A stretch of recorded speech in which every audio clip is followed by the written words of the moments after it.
março de 2021. Nós vamos gravar aqui uma aula de introdução ao estudo de direito, teoria geral do direito público e privado. Nós continuamos com a parte de legislação. Hoje nós vamos conversar sobre emenda constitucional e ainda sobre o processo de elaboração das leis que cabem ao Poder Judiciário. Para isso, eu vou compartilhar com vocês uma apresentação, a gente vai dando sequência, e logo depois nós conversaremos sobre a PEC, o projeto de emenda constitucional, como é que isso acontece, como é votado, qual o comportamento. Então, vamos compartilhar o material, só um minutinho.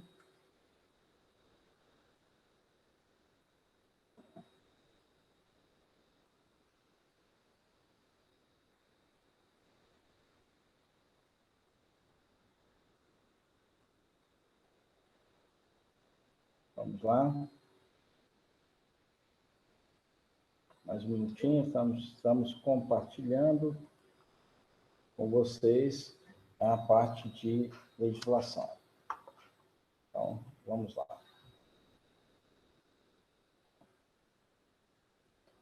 Primeiramente, quando eu converso, antes de entrar na parte da PEC, vou falar sobre o conceito de direito.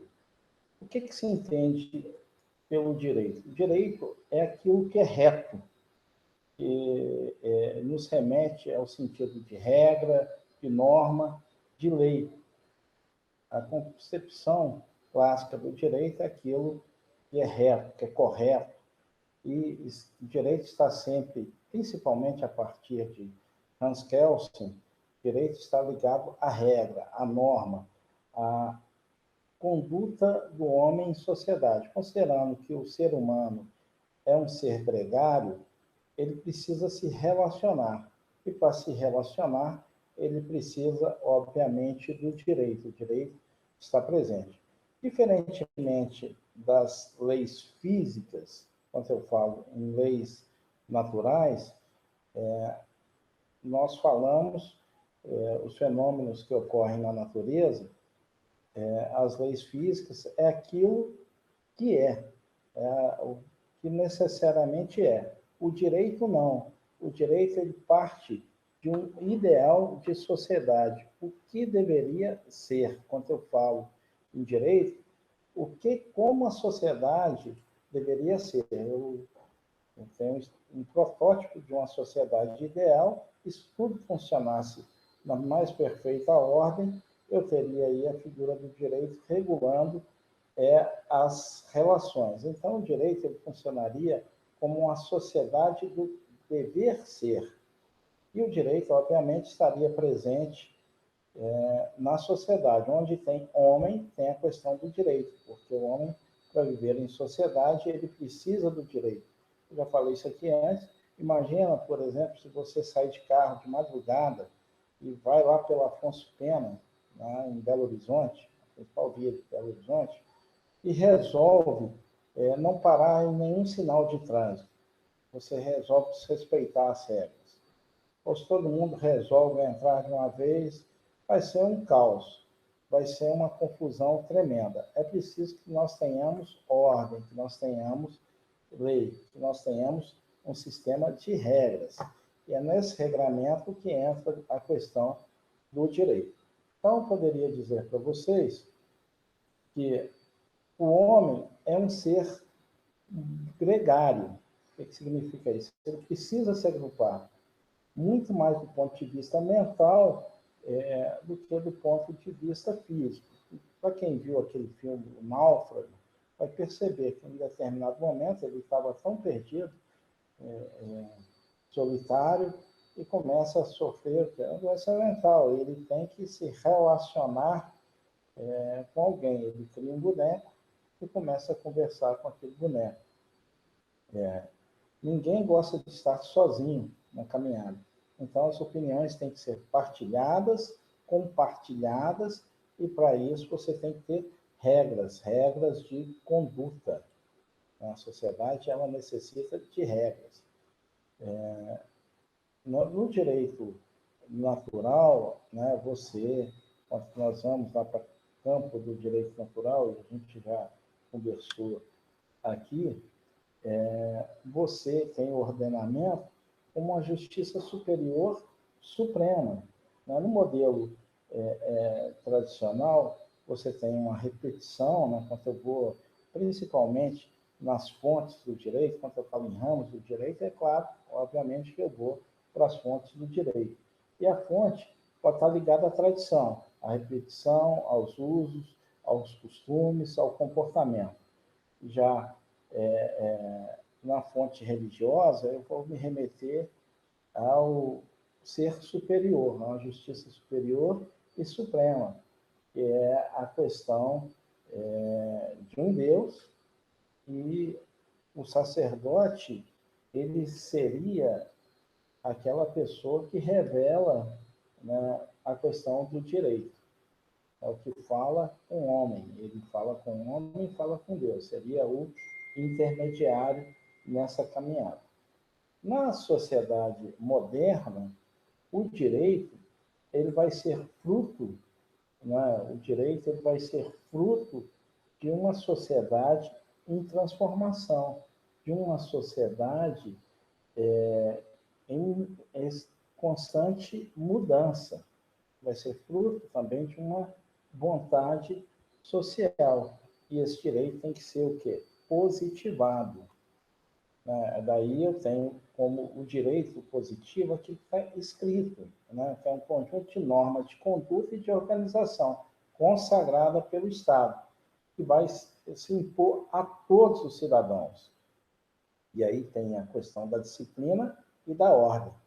E quem não cumprir vai ser obrigado a cumprir.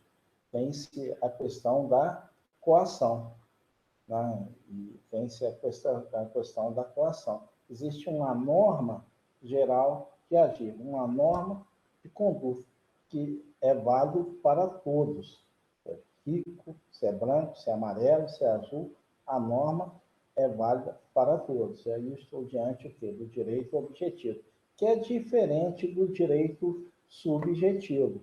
O que é o direito subjetivo? Você é facultativo. Você vai impor ou não, você vai exercer ou não o seu interesse. Eu emprestei o dinheiro para fulano e eu quero receber, ou eu posso simplesmente perdoar, né? Eu posso simplesmente perdoar. E aí eu entro na questão das fontes, como o direito é construído, né? Até a gente chegar na lei. A fonte direta, que é a lei, o costume. E aí eu tenho também a questão da jurisprudência, da, das fontes indiretas, eu tenho a doutrina, a jurisprudência, a analogia, a semelhança, todas são o quê? Fontes indiretas. A fonte direta é a lei do costume. Um magistrado, por exemplo, ele pode dar uma decisão e justificando, né, embasando, né, toda decisão ele vai embasar, ele vai justificar com base no costume, por exemplo, né? E a nossa fonte maior do direito é a lei positivada, né? A lei imposta pelo Estado.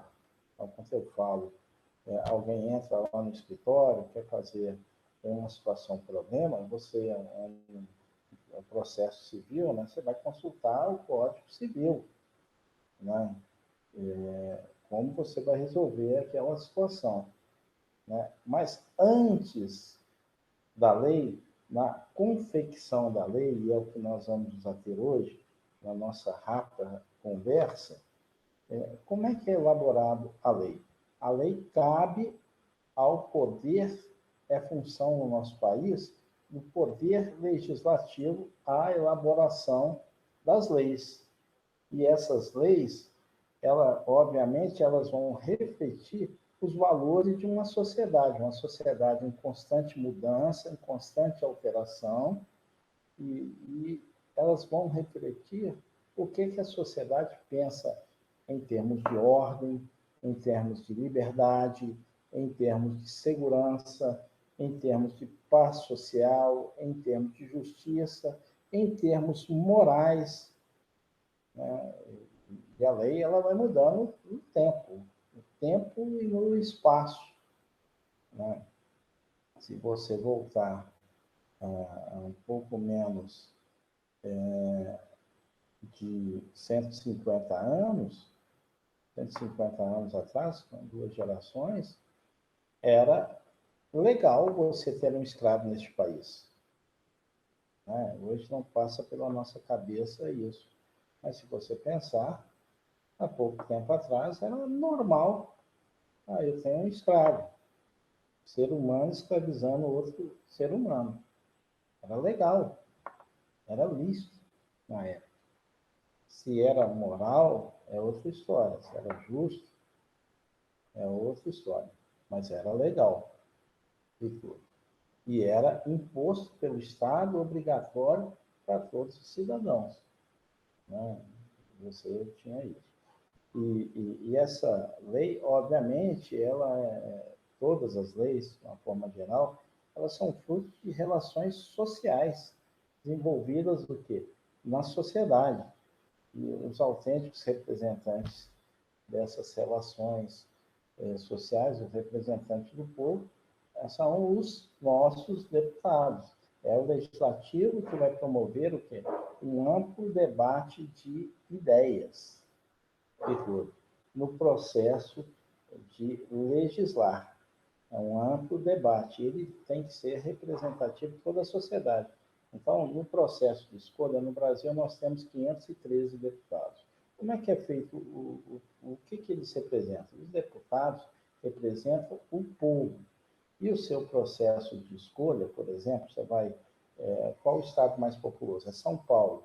Então, é proporcional a escolha dos deputados, a quantidade, pelo número de habitantes, porque eles representam o povo, né? Então, obviamente, São Paulo tem o maior número de deputados neste país.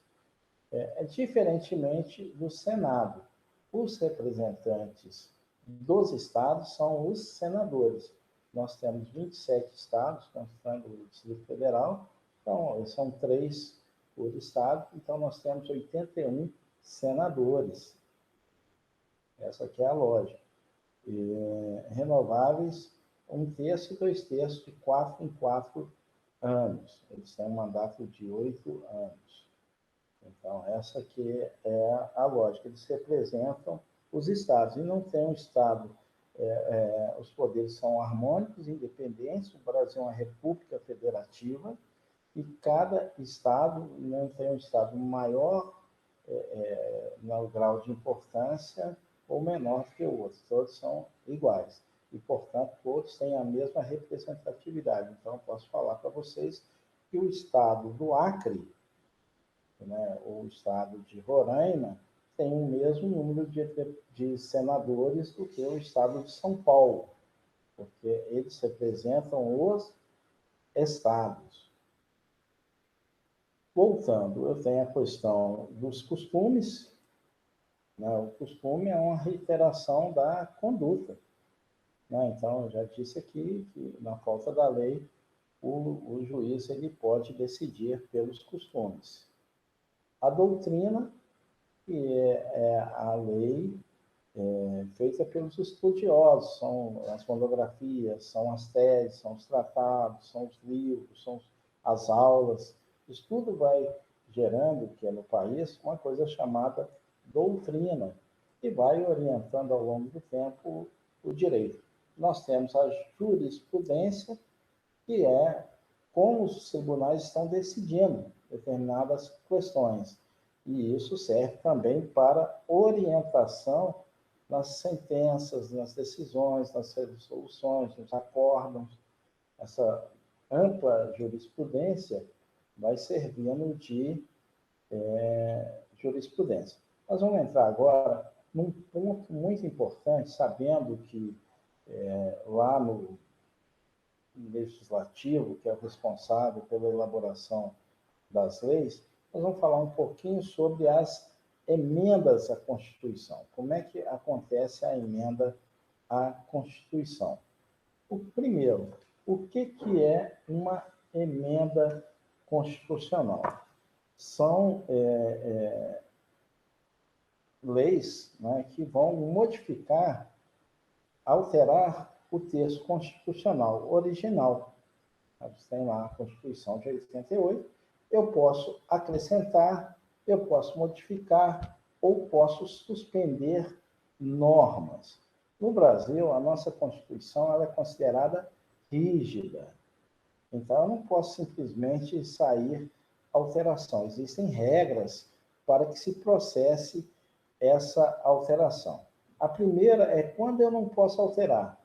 No artigo 35, né, da Constituição Federal, quando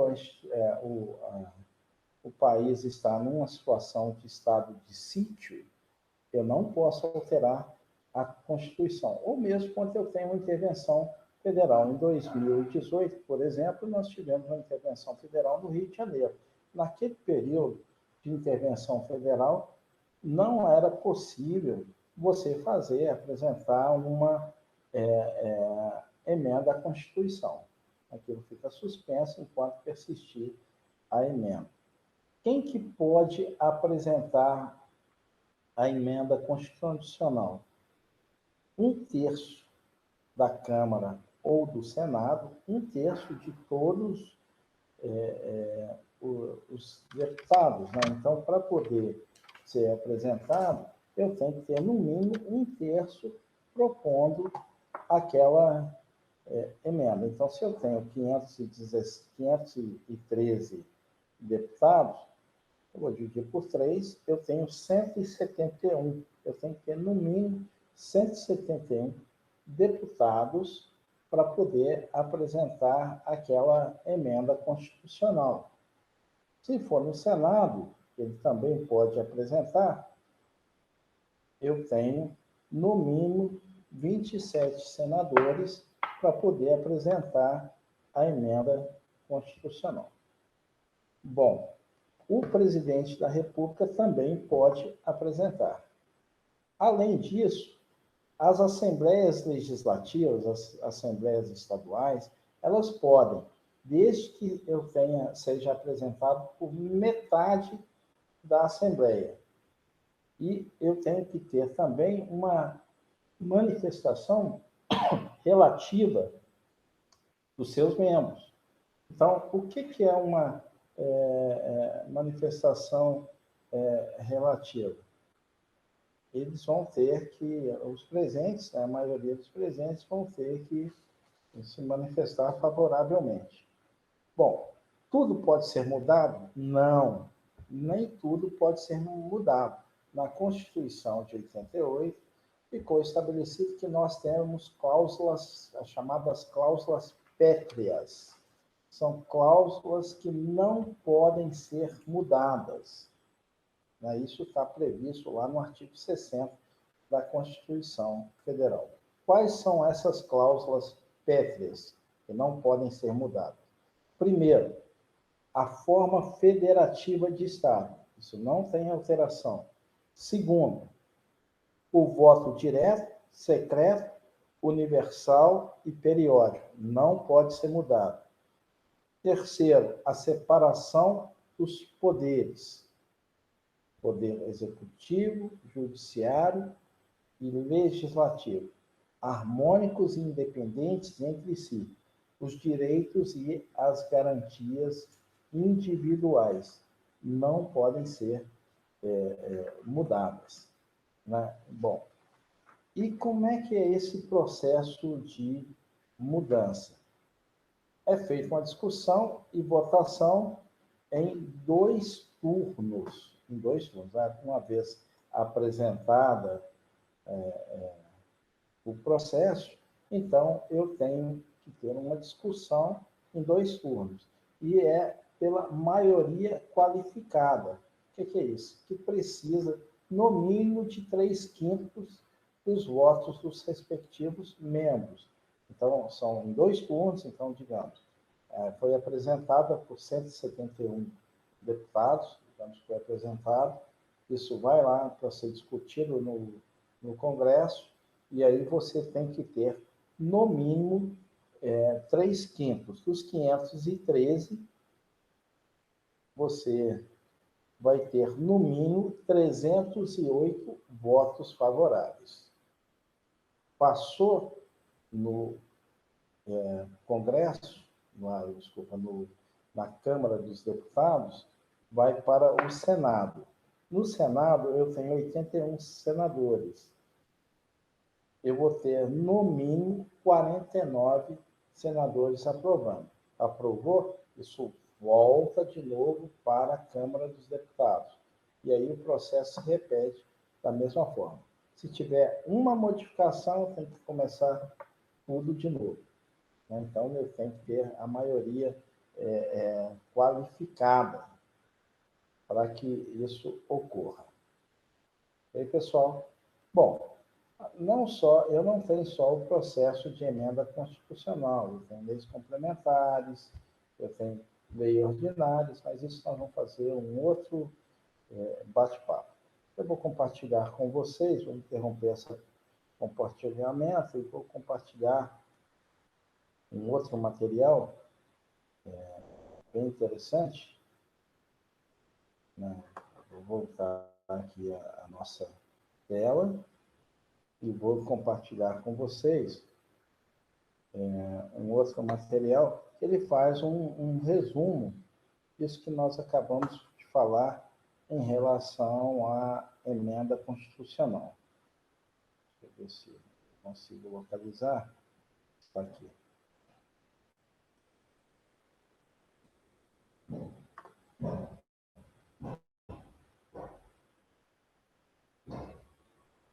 Bom, então, está aqui o material que eu queria compartilhar com vocês.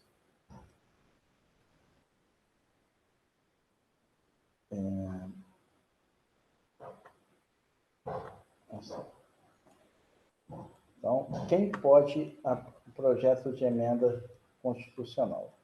Que é uma PEC, é um projeto ou proposta de emenda constitucional que tem por objetivo mudar partes dos textos do texto constitucional sem apresentar uma nova Assembleia Constituinte.